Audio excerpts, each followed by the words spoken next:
Good morning, everyone. Thank you for making time to join us on this webinar. So I just want to start off by giving the acknowledgement of country. We'd like to acknowledge the traditional owners and their custodians on the lands of which we meet. We pay our respect to their ancestors and their descendants who continue cultural and spiritual connections to country. We recognise the valuable contribution to Australian economy and the global economy. So the agenda we put together, from an introduction perspective, my name is Leon Fouche. I'm a partner here at BDO. I'll be the facilitator today. With us, we've got Mike Holm from AusCERT. Mike. Thanks very much, Leon. Really appreciate the opportunity to be here. I'm the Senior Manager for AusCERT. I consider it a privilege to work in this place with the amazing team that I've got. For those that don't know, we're part of the University of Queensland, and we are actually the second oldest cyber emergency response team in the world. That's our claim to fame. Back to you, Leon. Thanks, Mike. So what we're going to present here today is basically a partnership that BDO and AusCERT's been doing for the last 5 years to run a unique cybersecurity survey for Australia. So what we want to do is, I think this year's focus was really how we all responded to the pandemic. So what we're going to talk through is some sort of the changes in the threat landscape. We're going to talk through how industry sort of adopted to COVID-19, the response that's gone into that. And then we're going to leave you with some ideas and thoughts on what are the top risks we see come through, and then also what you can do to respond to that. So this presentation or the discussion will go on for probably half an hour. If you've got any questions, just put them down into the chat. We'll come back to them at the end. So if you look at, wind yourself back 12 months, almost 12 months to today, when I think we started working remotely. So what have we seen basically happening is that quite quickly organizations had to mobilize their workforce and start working in a decentralized way, not just at a local perspective, but also from a geographical perspective. I think we rely a lot on external providers, call centers. So think about, it's not just our own organizations that had to start working remotely. It is also those in other countries. So thinking about call centers also send their staff back home to work remotely. So really what's happened is there's been a lot of increased rollout of technology to allow for collaboration. So I think we're starting to rely a lot on emails. Video conferencing is starting to become the norm, and we started to use a lot more file sharing platforms. So really what we've seen is there's quite a significant adoption of technology. Typically the architectures have changed over the last year. And what we've now seen is organizations are really starting to look at the technology they deployed and actually retain that going forward. And McKinsey has really got some interesting research done on how the digital adoption has taken place. And what's quite interesting is most industries or most economies is really sort of fast-track adoption. And if you look at Asia Pacific, we sort of within 12 months fast-tracked and implemented technology that normally would have taken 4 years. So the question that sort of left with us is, if we all implemented technology that normally would have taken 4 years to implement and mature, done that within 12 months, have we actually kept pace on sort of the risk that could expose us? So to start off with, just looking at the sources of the threats that we've seen come through. So increasingly over the last number of years, we've seen foreign adversaries really starting to impact those respondents. So just to qualify, the sources here is not actually attributed sources. So in our survey that we went to market to is basically asking organizations to indicate what are their own assessment of the sources. And what's interesting to see is that over the last 5 years since we've run this survey, the increases from foreign cyber attacks has doubled in the last 5 years. And 30% of those sort of really sitting within the public sector. And what's interesting for me is if you look at how trusted insiders, employers, suppliers over the last number of years, really that's sort of increased in volume. So that's something that we need to sort of keep in mind going forward. Now, if you look at the types of cyber attacks, there's really been an increase in data breaches, and we've got a few case studies that we'll talk through later in the webinar. But if you look at the graph that we sort of showed on the right-hand side, some interesting information in there. So on the left-hand side is the bar chart there saying what was the actual experienced incidents that was reported in 2020. The line there is where we actually asked the same question the previous year. So you expect to see that sort of following. And then on the right-hand side there, we actually show the what are the sort of the threats we expect to see in the coming year. And what is interesting to see is looking at phishing, the bar chart is showing that we actually got more phishing incidents than we expected. And then the other interesting fact that's sort of coming through there is if you look at data breaches from third-party providers, data loss, we expected more of those to come through, but we haven't really seen that come through in the results from the survey. So that could mean one of two things. Could either be that we're actually not aware of that threat, and we're actually not doing enough work to actually really qualify if that's an issue. So expecting going forward, phishing is not going to be something that's going to go away, and organizations are increasingly concerned about theft of confidential information. So AusCERT's got some interesting stats. Mike, you want to take us through this? Yeah, sure. Thanks, Leon. Just echoing what Leon said about the results that came out of the survey, you can actually see these are actually real live tickets from our members during 2020. For those that don't know, our membership is usually spread sort of roughly around a third of higher education, 1/3 of governments, particularly state governments, and another third in private industry. And there's around about 600 members that make up AusCERT's entire member base. So the tickets that you're seeing are the ones that actually came directly to our triage point one way or another, either by a telephone call for help or just an email notification or some kind of advice about phishing in particular. So you can see the blue bars, obviously. Phishing is by far the most prevalent incident we have by volume. Fortunately, phishing in itself, as far as a computer emergency or a cyber emergency response team is concerned, it's actually fairly easy, and it's almost a bit of a tick and flick incident to deal with. That's not I guess reflective of how much actual effort has gone into the many years of preparation to get us to that point.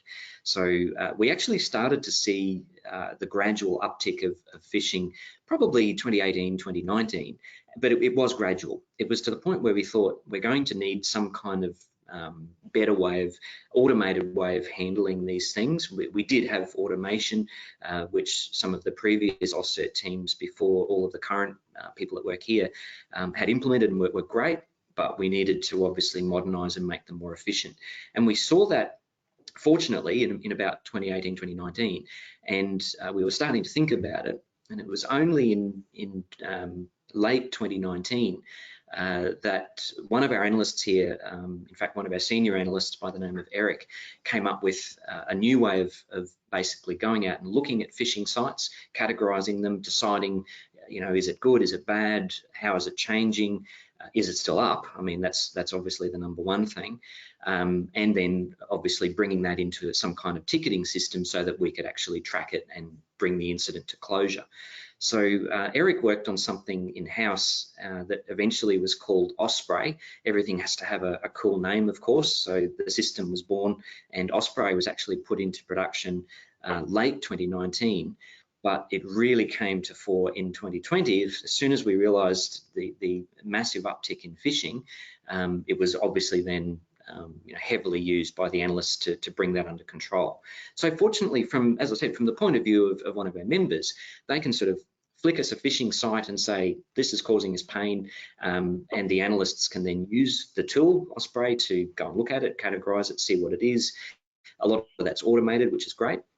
But the really hard thing is actually bringing that to closure, because as we all know, there's bulletproof hosters, which do exactly what it says on the tin. It's very, very difficult to bring some of these sites down. So over the years, obviously, people at AusCERT, before myself and all the people that work here at the moment, have built up some relationships with overseas CERT teams. And over that time, obviously, those relationships have been maintained. We've done our very best to keep those relationships. So when we call out to an overseas CERT and say, having trouble with a hosting provider in your country, generally we can bring those to closure fairly quickly. So I guess we were in a very good place to handle this incredible uptick in incidents. I guess what we're looking to in the future, though, is where is this going to take us? Because we started to see some incidents where the phishing was, just the initial vector, and something else would then get a foothold in an organization after a phishing attack. So I think it's going to be very interesting to see where this trend goes. And as Leon pointed out on the previous slide, the respondents to the survey actually said, we expect that phishing is going to be a very big problem in 2021. So I think there's plenty of awareness. That's great. Let's just see where the trend goes. You can see, obviously, there are many other incident types. What the numbers on the graph don't tell you is the complexity behind an incident. So a data breach, might only sort of register a very small amount on these graphs, but of course that's the real something that can really affect an organization, and obviously takes a lot of time to actually manage, mitigate, and close off an incident. So numbers don't necessarily tell the whole story, but we can definitely see that phishing is an ongoing problem. And with that, back to you, Leon. Thank you. Thanks, Mike.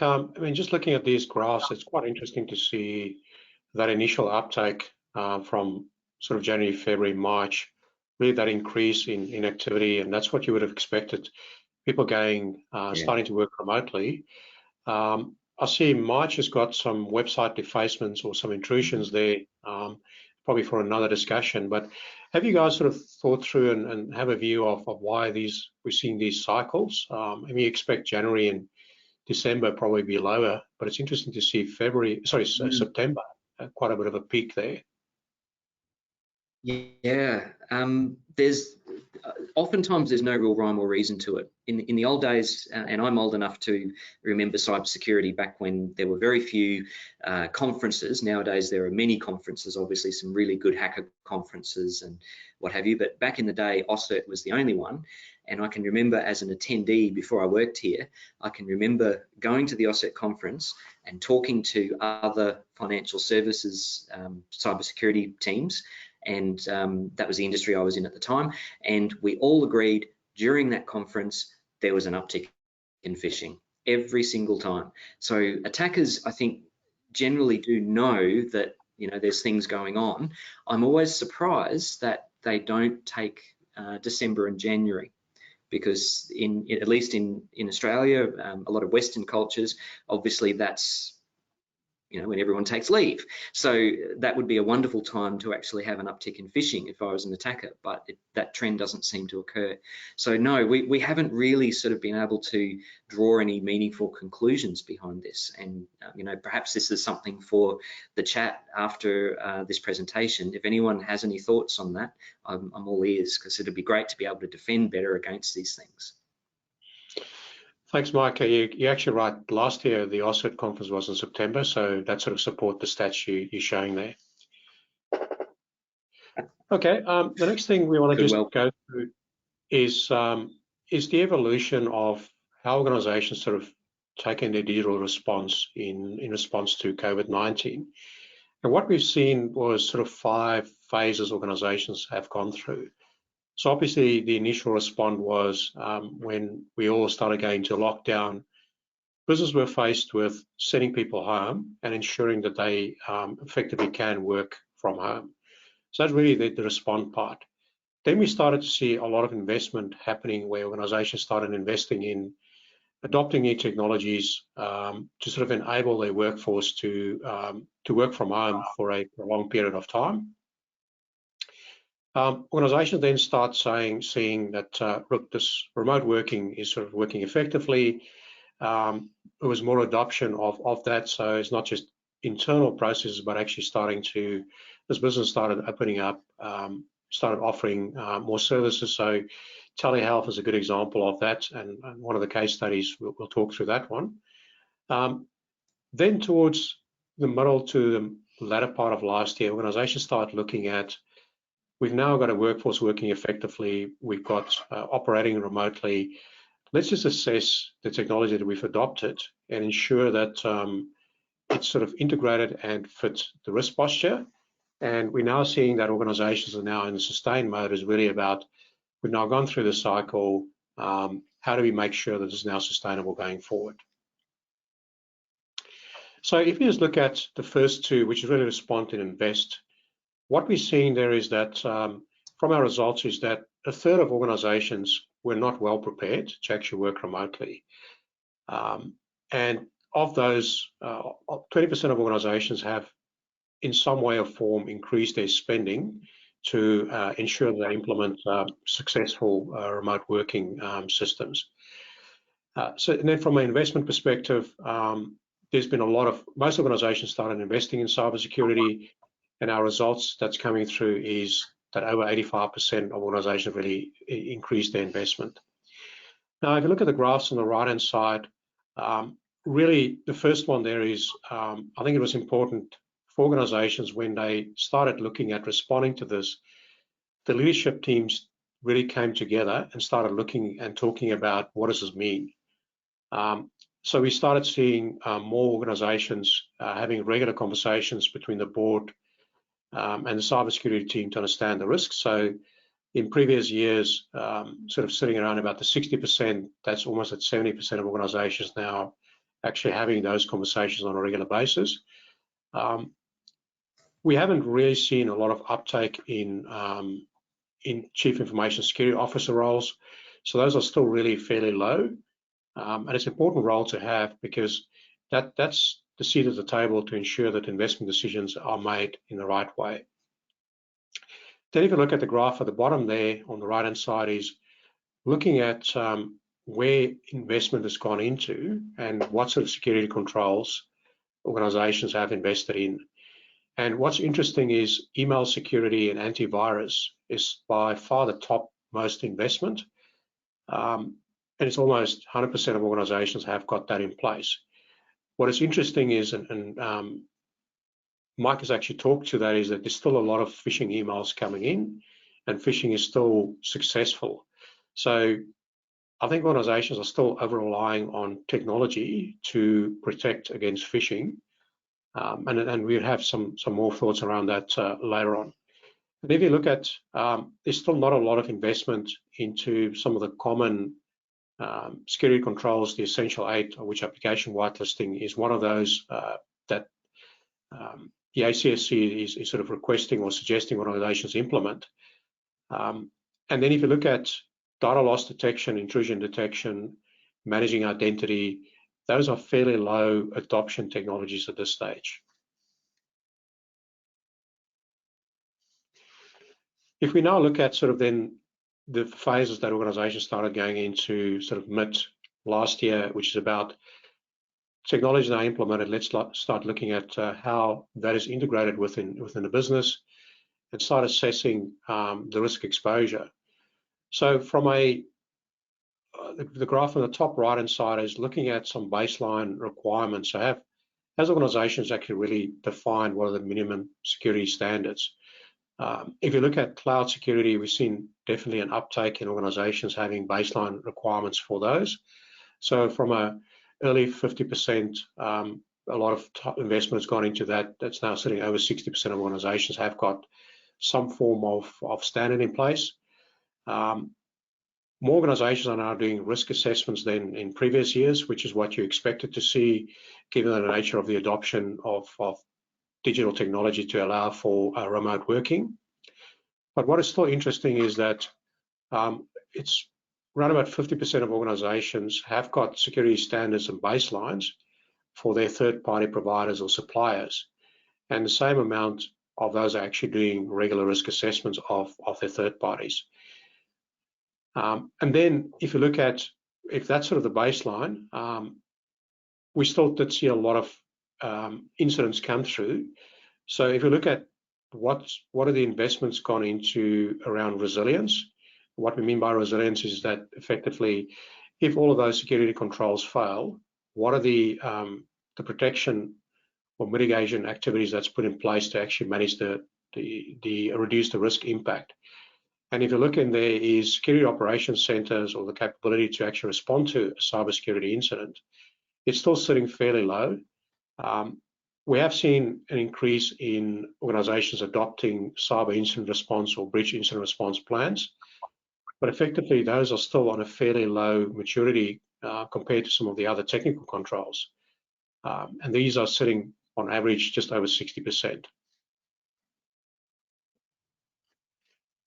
And now if you look at sort of the sustained phase where a lot of organizations are actually sort of operating in, we identified 5 top controls that organizations are adopting, which really allow them to be, if those controls are implemented, allow them to be better aligned to their overall business strategy and an alignment of security spend. So those controls were having a chief information security officer or someone that's dedicated looking at cybersecurity, having a capability in place to do ongoing 24/7 monitoring of security incidents, and then proactively respond to those.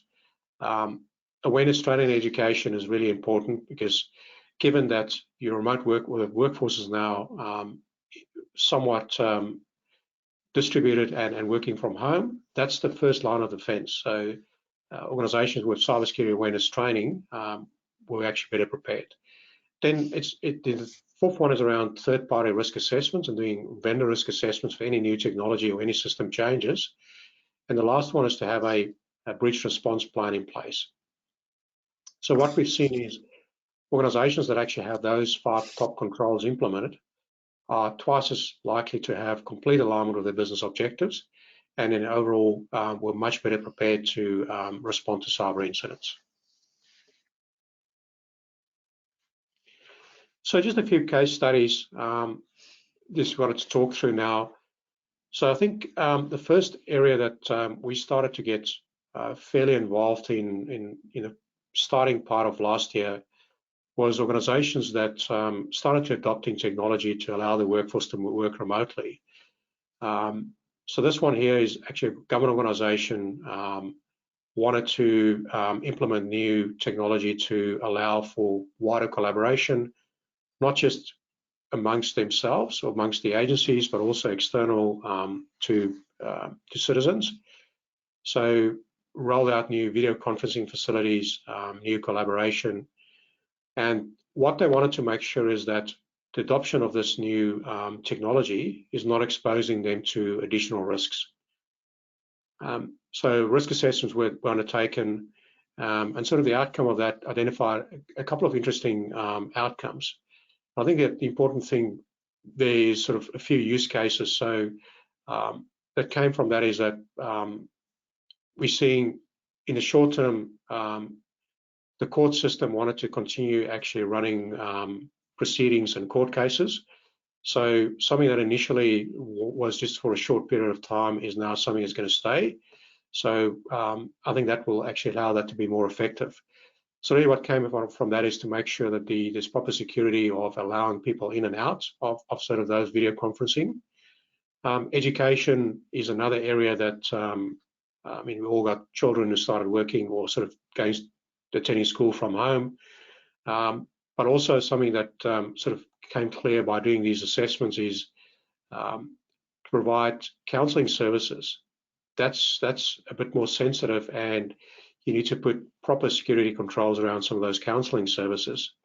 Health was another one where doctors started actually having telehealth services. So again, security controls need to be implemented that is appropriate to that. And I think the other area linking back to our privacy requirements from a regulatory perspective, it's important for organizations that started adopting these, that it's not using these free-for services and making sure that the services they use are properly licensed and also hosted within Australia's shores. So that's a bit of a background on some of the risk assessment work that was undertaken.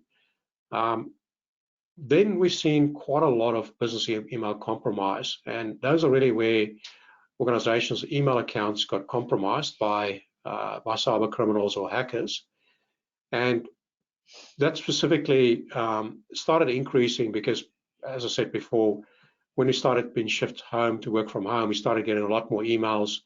We probably weren't as attentive to emails coming in that's of a phishing origin. So one example was an accounting firm that effectively were providing work to a defence sector. They got compromised, and effectively, well, one of their providers got compromised, and they then started receiving falsified invoices. Unfortunately, in this case, that invoice were paid, only to find out a couple of days later that it was a falsified invoice. So investigations were done, found out that the organization's email account got compromised. The hackers were sitting within the email, putting some email rules. So all emails coming in that had invoices attached to that, or payment information with the rule, got moved to a special folder. The hackers then changed the account details and the invoices, and then placed those back into the inbox of the accountants. So luckily in this case, the insurance actually paid out in this case, and that's probably something that needs to be looked at, is ensuring that you've got insurance cover for that. So those are just two examples. I think, Mike, AusCERT has definitely seen an increase in activity as well. Yeah, sure. Thanks, Leon. There's one particular one that I'd draw to people's attention. This is extremely common, or variants of this sort of attack are extremely common. Now, before I get talking about it, it's important to note, you'll hear me say things like that the client didn't have controls in place, or hadn't done this, or hadn't done that. Now, it shouldn't be a blame game. Aside from the human element, that's just the wrong thing to do, it actually doesn't help. So the approach that anyone should have in this is, all right, okay, you didn't have that control in place. Let's look at doing that in future, and here's how to help. For a small to medium enterprise organization like this, it's extremely difficult. So, those of us that work in large organizations, you've got entire teams that are responsible for cybersecurity, and that's great. Imagine a small business that has maybe an IT person that's part-time, or perhaps even completely outsourced, and only spends time in the offices of the client when something actually goes wrong. So there's no essential aid controls implemented. There's very basic antivirus controls, that sort of stuff, but you don't have things like true endpoint control. So just with that in mind, obviously, we're not bashing up anyone for not doing these things. It's all about let's strive towards doing it better. There are some initiatives in the cybersecurity industry in certain sectors that are actually really helping that endeavour.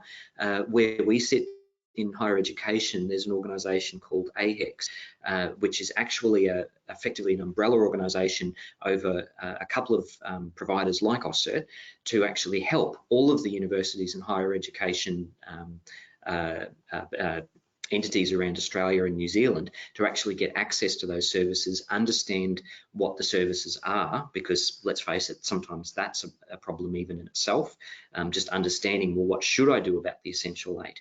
How should I consume cyber threat intelligence, for example? So those initiatives exist. They're not ubiquitous at the moment. They're not across every sector. So SMEs are one area that's definitely not benefiting from that sort of collaborative approach where an entire sector bands together and gets an outcome. Anyway, with all of that said, the incident in question here was phishing. Again, initial attack vector was phishing. But from there, as I said earlier, that's often just the launch, initial attack vector, and then something else happens behind that. So indeed, that's what happened. there was a splattergun approach of phishing emails sent into this organization. The link actually had downloaders from the egregor ransomware family. And of course, when you click on it, it downloads it. Now, again, if you were behind a corporate firewall, perhaps there might be some kind of system policy that said, well, no, you can't download an executable or VB code or whatever. Now, remember that we're talking about last year when a lot of organizations had a remote workforce and you were effectively a corporate device, but on a home internet connection. So a lot of those controls that we've all taken for granted when we're in the office obviously didn't apply. So whilst the email system may have filtered out those links, it did not. So the email links came straight through to the client, clicked the link, downloaded the egregor ransomware variant, and obviously ransomware the laptop. So the client obviously was in a bit of a pickle because there was no way to stop the spread. Short of telling everyone to stop using their computers, we all know that user education is extremely difficult because the users shouldn't have to know these sorts of things. This is a real link, this is a malicious link. It's very difficult. So the best thing that we were able to do when that client came to us was to say, let's just get those links off the internet. And that at least will then stop the spread, so further devices won't be downloading the malicious code and having a ransomware situation. Now, the particular ransomware family, obviously the Maze group has been behind some of these, the particular use of that tool, the egregor tool. Now, we here at AusCERT, we don't generally go into attribution because that's not our role. That's obviously the role of the ASD and ACSC, but it does help to research it and just understand it, because that way the client, our member, was able to sort of understand, well, there could be ransomware demands, and that group is known for, if you don't pay the ransom, they'll just post data on the dark web and start bringing it out. So that was exactly what we did. One of the analysts here did some great work on researching what's behind it, get some indicators of compromise. So the technical term for just something that shows that this is a malicious link or a malicious piece of code or whatever, and then gave that to the client, and the client was able to use that to search for more of these potential infections in the environment. So the outcome obviously was a gradual one. It wasn't that you couldn't sort of just simply go in and say, right, stop the incident. It was mitigate, bring back an element of control, and then obviously their IT support people had to rebuild a few laptops and things that had been affected. Our connections, obviously, with some overseas CERT teams helped us in bringing those links off the internet, and we wouldn't have been able to do that if it wasn't for those connections that I spoke of earlier, that some of the previous AusCERT team and the current AusCERT team here have been working really hard on with overseas providers. So successful outcome, but it's certainly one that could be provided if there were additional controls. And one simple control would be some kind of endpoint detection and response, even on remote devices. And that's, I guess that's something, as I said, that the small to medium enterprise might need to sort of strive towards, so that the next time this kind of thing happens, they're a little bit more prepared. And that's that one. I'll hand back to you, Leon. Thanks, Mike. I mean, definitely something that I think you sort of call that out. An important thing that we've seen in helping organizations, specifically when those phishing emails are coming in from domains that look the same, the ability and the capability that AusCERT relationships you have globally to bring down those phishing websites is quite important. I mean, organizations that did not have a formal relationship with AusCERT, they found it a bit more difficult, and I think that's really important for organizations to have that access to that. So just the slide that I want to get to sort of conclude the presentation, I encourage you to sort of start sending through any questions you have, is really to land on, there's sort of 4 main risk categories that organizations need to keep in mind, looking at adapting in the new way we're going to be working going forward. I think the first one is around the risk associated with adapting technology to allow a remote or a flexible workforce. So we've seen a lot of technology being adopted, and it's not the last time that technology is going to be adopting around this ability to work remotely. So really, organizations need to understand to make sure that any new technology that's adopted is properly assessed before it's sort of integrated into your environment. And thinking back to that, statistics we showed around having those baseline security standards of what a third-party provider or vendor needs to look like, it's important for organizations to have those defined minimum baseline. The next one is around cloud storage and sort of collaboration and storing of information in outside of the organization environment.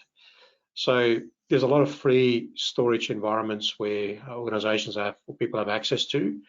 I think it's important to make sure that when you use sort of those storage facilities, that it's really licensed, and also ensure that if it is offshore, that it is actually stored in environments that's got the same sovereign requirements or adherence that we would do as a country.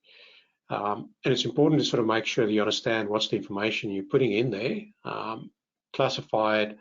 Obviously, information that's a bit more sensitive needs to have better security controls than normal business information. I think we talked a lot about phishing today. I think that the important thing is making sure that your workforce is well educated on making sure that they understand the changing risk profile. And we need to be careful not to try to teach the average employee cybersecurity, but create enough awareness that they can, if something does not look right, that they actually can then reach that. So really it's about making sure that our staff and people are well aware of some of the challenges coming through and making sure that there's proper training provided. And then lastly, it is, I think it's daily or weekly we're seeing in the media a new significant data breach or cyber attack. So we're not going to, even if we're spending millions of dollars trying to protect your environment, you're not a guarantee that you're going to be not exposed to any cyber activity. So really it's about making sure that you plan and have a plan that should something go wrong, ensure you actually have a process in place. And it's important you exercise that as well. And then just coming back to sort of those 5 controls that we talked about, which is really having a dedicated group or someone that's responsible for information security, and they really have a seat at the table. Security Operations Center is making sure you've got that capability that is providing that 24/7 monitoring, that when your IT team is not working or it's after hours, at least you have a capability that's monitoring your environment. I think we're talking about the awareness training. I think the risk assessment part is what I spoke about under the remote access, and that incident response plan is then that preparedness. And really what we've seen is those that has that implemented suffered almost a third less data breaches than through the third-party providers than those that did not have that. Also reduction in phishing attacks. And then the other big one is the increased accidental disclosure. So that's sort of something to consider, to keep in mind. Just wanted to see if there's any questions. Maybe let's kick off one for you, Mike. Definitely we've seen a significant increase in the number of attacks or incidents that's come through. What is your experience of what you've seen over the last 12 months? Well, we had a very interesting period between 2019 and 2020. It was kind of, looking back, it was somewhat unfortunate that we chose that particular year role to change our incident classification scheme and our ticketing system from an older system and an older scheme to an industry standard one. What that meant, of course, is what we reported in 2019, it was apples and oranges. You couldn't really compare with 2020. So it was fortunate that we chose that particular time to do it, because we could see that there was an increase in incidents. You can see it with your own eyes, which means there must have been a significant one. But there wasn't actually some real statistics that you could point to and go, well, that's 2019, that's 2020, and actually show the difference. What we had to do though is during that period, obviously we were, like everyone else, we were locked down and things were very difficult. We had to sort of figure out, well, how are we actually going to deal with this in a way that helps our members? So we had staffing shortages at the time, just the way things sort of worked out. We had to mobilize people in different ways and basically scramble to make sure that we were doing the right things for our members. But there was definitely an uptick we know there was an uptick in phishing, but we also saw a gradual uptick in just the run-of-the-mill sort of questions about, I've got this particular piece of malware, I don't really understand it because I don't have time to do so. So obviously we'd already invested quite heavily in prior years, 2018, 2019, in things like malware analysis and forensics. So it was fortunate that we'd had that foresight. Some of the people I worked with at the time were responsible for that, and they were in a position that our team could actually do that. So we were able to say to our members, any of those little things that you can't spend time on because you're busy putting out other fires, lob over the fence. So to us, we saw a very big uptick in can you rip apart this PDF document and see if there's any malicious links in it? What are the indicators of compromise of this binary? That sort of thing. So all of that commodity work generally did increase, and our staffing this year has reflected that. So yes, that was a long-winded way of saying yes, there have been very significant incident upticks. Interesting, one of our participants actually put a comment just after I mentioned about the monthly spikes and dips that you and I were talking about, Leon. One of our participants has said that the spike in activity over August and September could actually coincide with some of the Northern Hemisphere holidays, and perhaps that's a reason, because obviously this is a global economy we live in and the attacks don't respect borders. So maybe that's the reason. If anyone else has any thoughts on that, please chuck something in the chat panel. We're watching with keen eyes. Thanks, Mike. We've got a couple of questions that's come through. So the first one is, what are the minimum must-do for small businesses to manage cyber risk? I might just go back to this slide. I think the important thing that a small business need to think about is understand what are the critical systems or assets or information they have within their business, and do they actually understand what is the risk associated with that? So do you understand if you're relying on a specific application, let's say it's a ERP system or it's an accounting system, and that's no longer available, can you actually do business? So I think the important thing is you understand what is that, and if that's no longer there or it's been significantly impacted, what you're going to do around that. So really to understand what's the risk associated with that. And that really is a business problem. That's not a technical thing. What Leon's saying there obviously is think, how does your business function? It's not necessarily a technical thing. But obviously the flow on from that is, well, what technical things do I need to perform those business functions? So I'd just like to sort of echo that it's not just an IT problem. Yeah, you're right, Mike. It's just, I think the example I'll normally give is look at your own personal life and a home environment. It's understand what is really an asset that you want to make sure it's not at risk. So assess how that's protected and make sure that you are comfortable with that level of protection. One of the next questions we have is, what is the most simple security flaw that is commonly overlooked, and how overkill is too overkill for security? So I think that the most common security flaw, there's probably a couple there. I think the first one is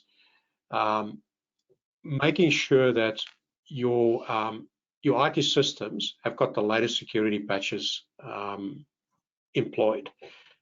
just in a few recent weeks, we've seen a number of significant cyber attacks or initiatives that actually was a result of unpatched environments. And it's really straightforward, is making sure that your technology and your IT environment have got the latest security patches employed.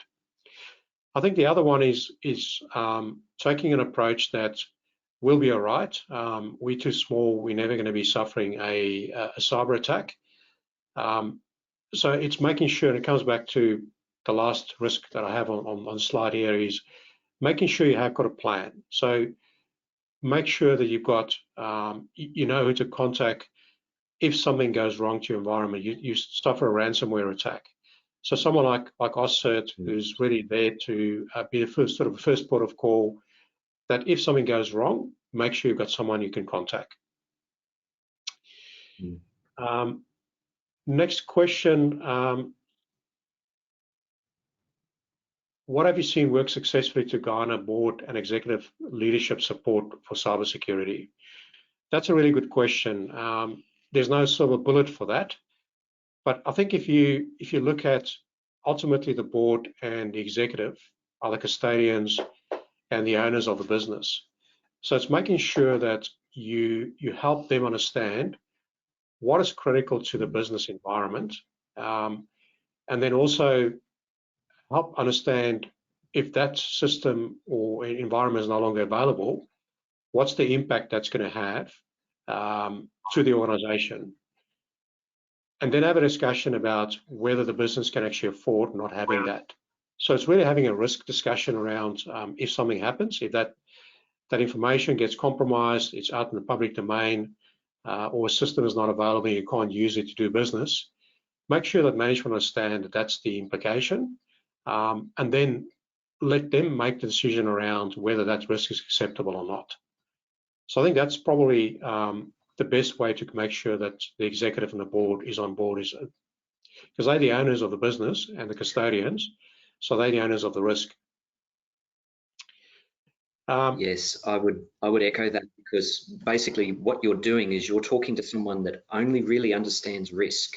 It's not their job to understand technology. So if you go in there with, hey, look, if we lose our data, it's going to end up on the dark web and people are going to scrape it and attack our systems, that's really a technology outcome of something that has happened that was a risk in the first place.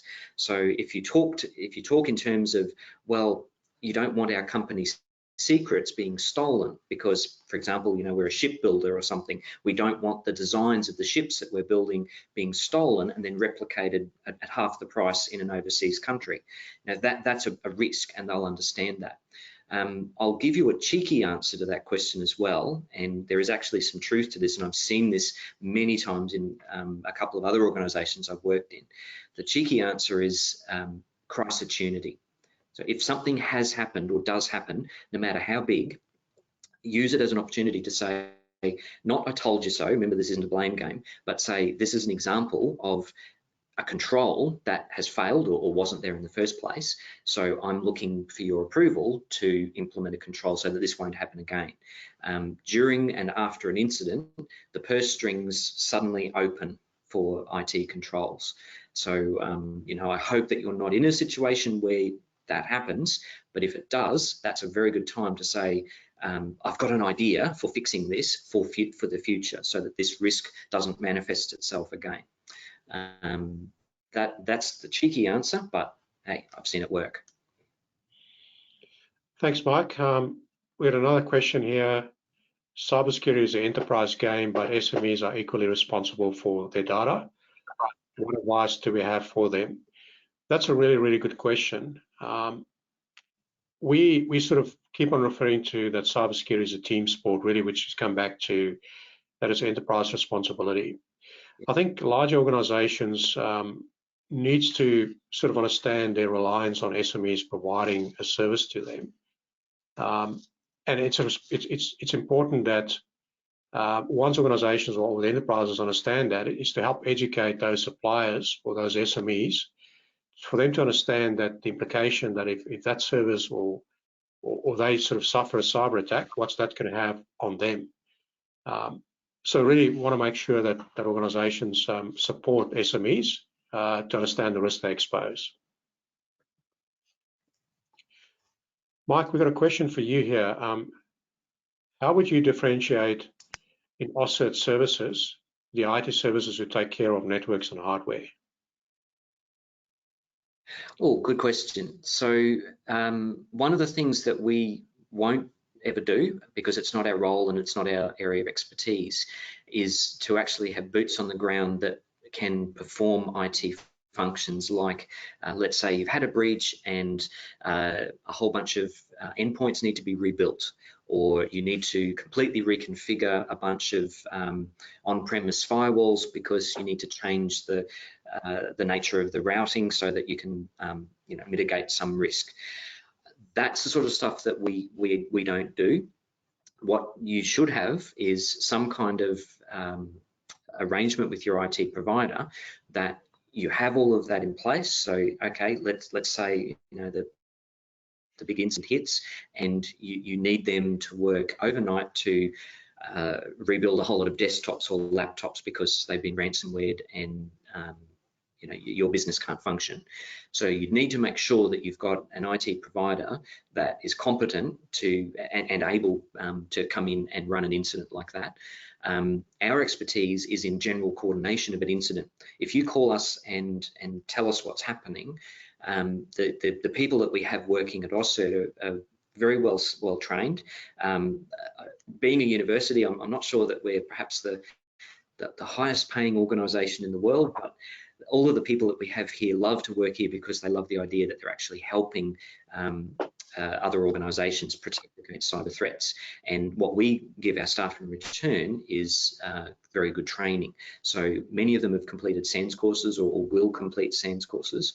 And so you'll be speaking to someone that understands incidents and understands things like, well, that's probably a case for your lawyers to look at mandatory breach notification, or maybe this is something that needs to go to law enforcement. So you'll need to get someone that's experienced in delivering evidence in court, because this is probably going to go to litigation stages. Those sorts of pieces of guidance that you may need during an incident are something that someone like us can definitely advise you about. But as I said, we're not going to come on site and start rebuilding your assets. That's definitely not what we're about. But your IT team might say, look, we're busy containing an incident. Here's a piece of malware that we've captured. We don't understand what it does, and we haven't got time to worry about that. AusCERT, can you reverse engineer this and tell us what's going on? That's something that specialists definitely should do. One of the most dangerous things that we've seen people fall into the trap of is doing that themselves if they don't have the expertise to do it, because there's any number of cloud services out there at the moment. For instance, VirusTotal's been around for years. Google bought them out not long ago.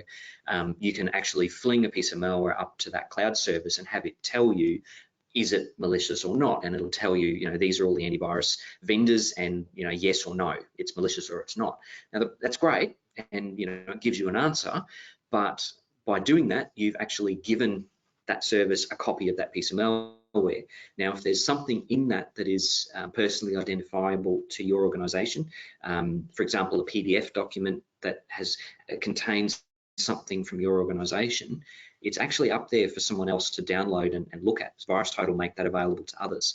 So using a cloud service to perform forensics analysis on files or PDFs, binaries, whatever, that can actually be a bit of a trap. So obviously we don't do that. We've got in-house sandboxes that can analyze malware. So again, that was a long-winded answer, I guess, to say there are certain areas of expertise that AusCERT will have. We definitely have those. And there's areas of expertise that a network specialist or an IT provider, second level support will have. And you need to have arrangements with all of those to make sure that you're covered in the event that an incident does occur. I hope that answers your question. Yeah, thanks, Mike. We got time for two more questions. I've got one here, so if anyone wants to sort of slot in a final question. A question we have here is, do you know of any tools or resources to help SMEs assess, report, remediate, and certify themselves? So I think the first thing is stay smart online is a free service that anyone can enroll to, which has got some good educational resources. Federal government's also invested a lot of money into developing tools specifically dedicated for SMEs. I don't have the exact link to that, but something we'll do is to everyone that's registered for this, we'll come back with a link to that. But basically, there's a whole set of tools available made specifically for SMEs that you can get access to. It's quite cost effective. Federal government also has a panel of providers that can actually support you to providing assessments should you need that. So something that we will be sending out to you separately.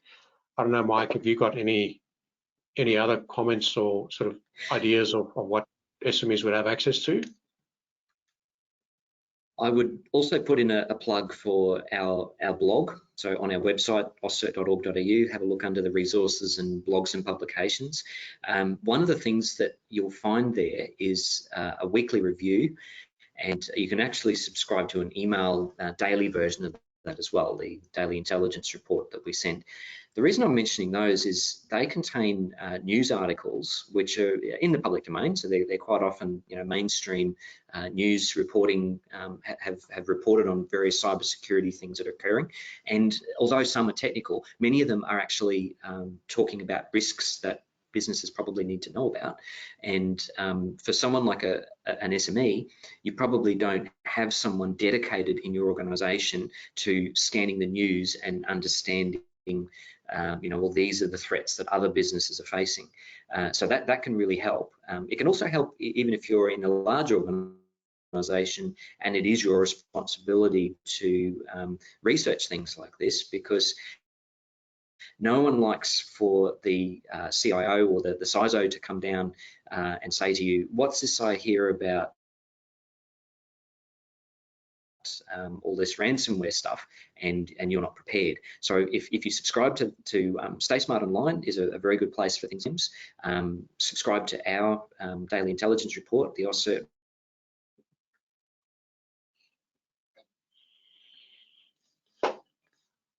I think we've lost you, Mike. Okay, maybe one last question, and thank you for leaving one of the most difficult questions. Intelligence report and the AusCERT blog. You'll be very well informed. There's many, obviously, those who that person.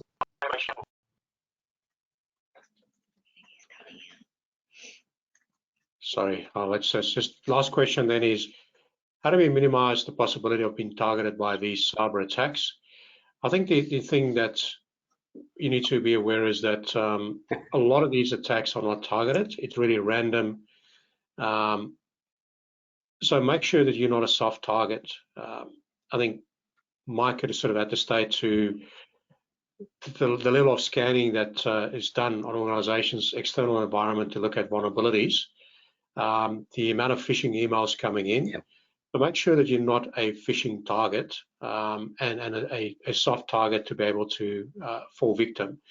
So really, I think the two main things that you need to do is make sure that your systems are patched to the latest data security